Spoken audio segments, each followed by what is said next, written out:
Mga kamana, bagong video na naman po ang aking hatid para sa inyong lahat. Pagpasensyahan nyo na kasi gaya ng dati, late upload na naman po ito. Ngayong araw na to, feeling ko kasi super stress ang pagmumukha ko. Kaya nasabi ko sa aking kaibigan na magpapa-hydra facial nga kami. Pero bago yan, ang unang plano ko talaga ay magpapagupit na talaga. So goodbye long hair na sana ako. Kaya lang kinunta talaga ng kaibigan ko na sayang nga daw ang aking mahabang buhok. Kaya sabi niya, ipaano na lang daw yung hair treatment tapos magpabangs na lang in whatsoever. Basta wag lang daw aking ipapagupit. Alam mo ba, ang nakakatuwa nito ay naghanap pa talaga si Jeremy sa online kung sino ang gustong bumili ng aking buhok.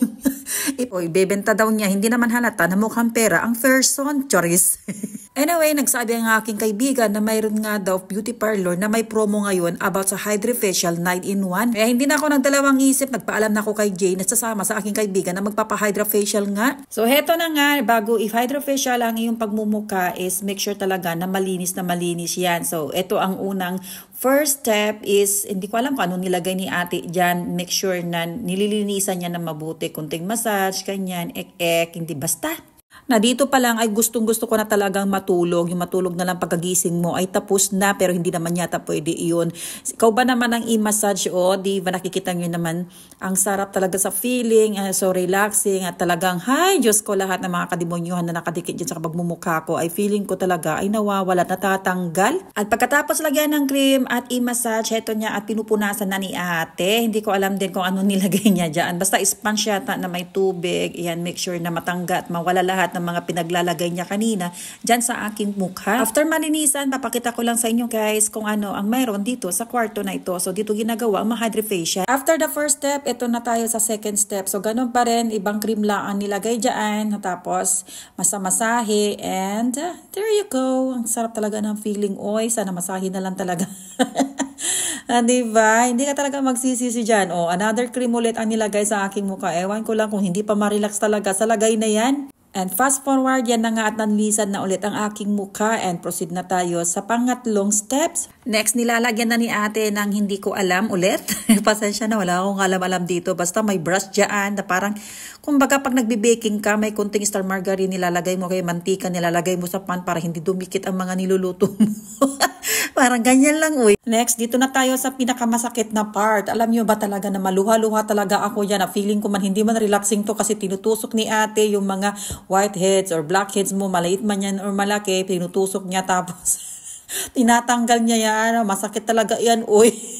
Pero okay lang, worth it din naman. Pero ngayon talaga, kailangan tayong magtiis ba? Tiis ganda, ika nga. So, pansinin nyo dito, tusukin ni ate, tapos yung kabilang side ng kanyang tool is idiin niya yan para lumabas talaga yung whiteheads or blackheads man, no? Masakit talaga. Uy, wala tayong magagawa. Kailangan natin magtiis para sa ganun gumanda tayo. Matanggal yung mga, ano ba yan tawag dyan? Tigitig ba sa mukha?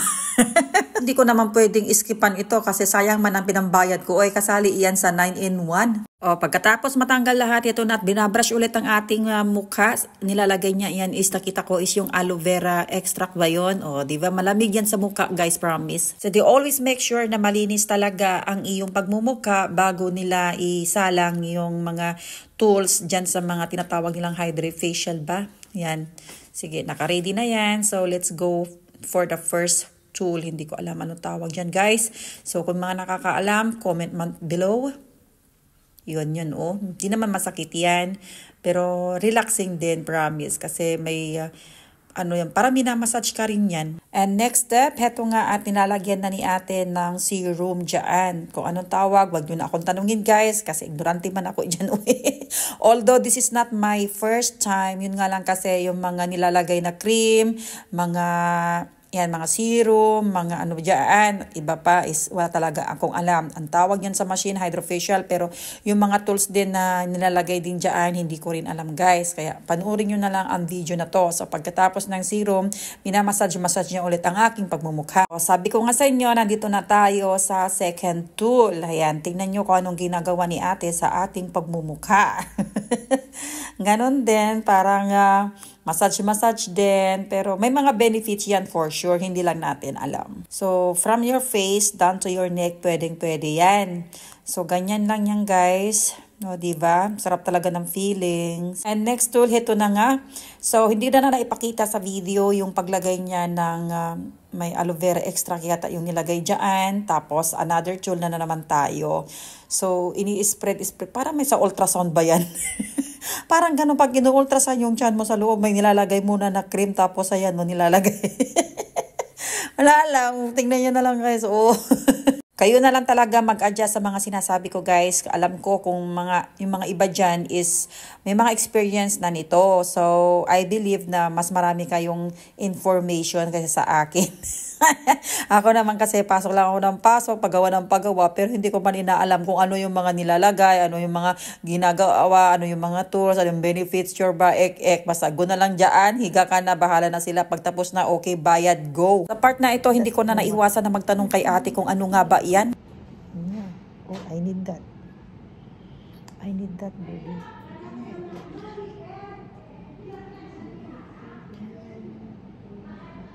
Can make also down my eyes. Yes. You know how old I am? Oh, You guess what? 39. Too much? No, I'm 46. You don't look like 46. Really? Yeah. Hey, thank you. Leave my nose for coming pointed. Dito na naman tayo sa next na tool guys. This another, right? Yes, massage. This is for what? This one is massage, ma'am. Oh, massage.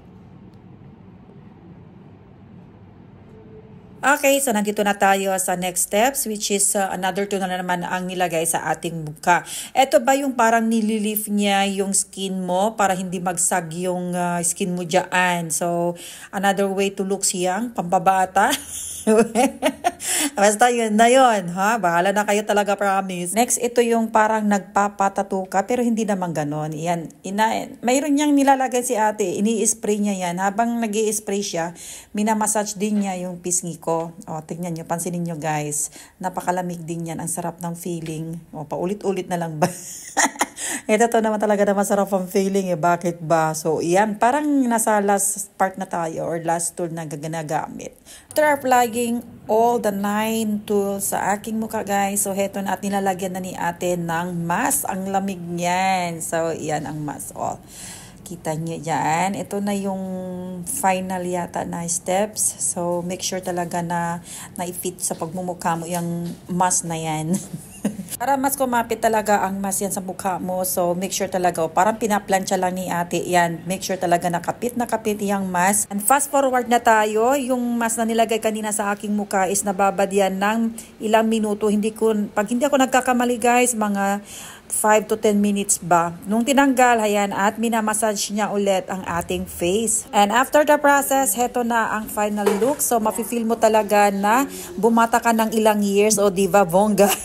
Basta ang gaan-gaan ng feeling. And since nandito lang naman na tayo sa beauty parlor, ito doon na natin. So, ang unang plan is magpapagupit nga tayo ng buhok. And since hindi yun natuloy, kaya hair wash na lang. Sabi ko kaya ate, shampoohin mo na lang. Hindi ko na kailangan yung mga magpariban, magpakulay. Kasi ang dami-dami niya mga sinasabi. Siya na lang daw ang bahala. Pero sabi ko ayoko kasi gusto ko muna natural. Kasi kung ribbon lang naman, natural naman na straight ang aking buhok. At saka yung black na color niya, maganda naman ang texture niyan. Hindi naman dry ang aking buhok. Wala namang split ends. At lalong wala pang uban yan. So yung sabi niya, go for the trade daw na magpakulay daw ako ng ash gray, mga blondie, mga ganyan ba. Sabi ko, wag. Ito na lang muna. So pagkatapos nun ay binalot na ni ate ang aking buhok. So nag-aantay na ako for blower. At saka sabi ko, magpatrim lang ako ng 1 inch sa likod. Tapos pabangs ba, ganun. So hayan, binoblower na ang aking buhok. Pag na-dry yan, pwede na siyang itrim sa likod at saka bangs. So hanggang dito na lang ang video natin guys. Sana nagustuhan nyo. Mukhang bitin yata. Ewan ko ba, nawawala yung mga iba. Bye!